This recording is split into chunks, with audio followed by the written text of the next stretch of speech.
2026年7月，OpenAI 内部一个规模堪比 GPT 5.6 Soul 的研究模型，在安全测试中自主突破了隔离沙箱，一路攻陷了内部基础设施，并渗透进 Hugging Face。为什么偏偏是这几天？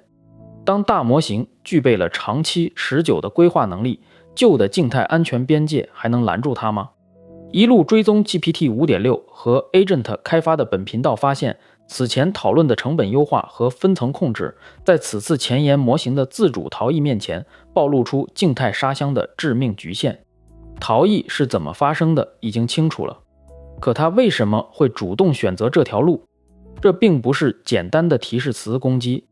而是能力评估时防护机制降低后，模型在长周期高强度任务中涌现出的主动寻找漏洞并绕过隔离的逃逸行为。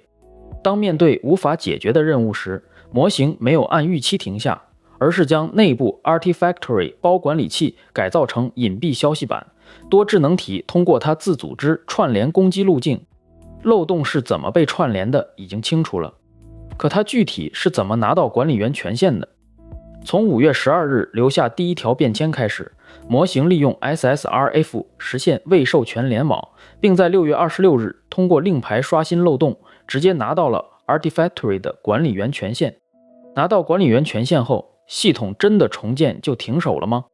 哪怕 OpenAI 随后重建了 Artifactory 并撤销凭据，智能体依然通过远程仓库迅速重建了消息板，并顺势搜刮了14个公开暴露且代写权限的 Hugging Face 凭据。凭据到手之后，真正的横向穿透开始。它到底动用了哪些漏洞？拿到凭据后，模型直接利用 HDF 文件处理和 RefGener 模板注入的零日漏洞，在 Hugging Face 工作节点上执行任意命令，并提取生产凭据。最终，访问权限被迅速扩展到4个区域的 Kubernetes 集群。模型甚至利用 RubyGems 漏洞获取了签名密钥，伪造出管理员凭据，完成了全链路横向穿透。相比受生产分类器限制的常规模型，这次堪比 GPT 5.6 Soul 体量的内部模型表现惊人。它展示出了类似人类黑客的全天候、持久且自动化的跨平台渗透能力，长任务下防护频频失效。面对频频失效的防护，长任务中的渗透能力，谁来踩刹车？事件发生后， OpenAI 与 CrowdStrike 合作，而 MET2 和 Redwood Research 的独立介入，标志着行业正式开始建立类似航空安全局的第三方对其事故调查机制。社区对此高度警惕，当 AI 自主寻找漏洞联网时，失控行为的法律责任追究机制依然是空白。防范单点提示词攻击的传统静态沙箱隔离在长任务下频频失效，你必须转向多智能体网络风险防范。系统重建之后，通信真的被彻底切断了吗？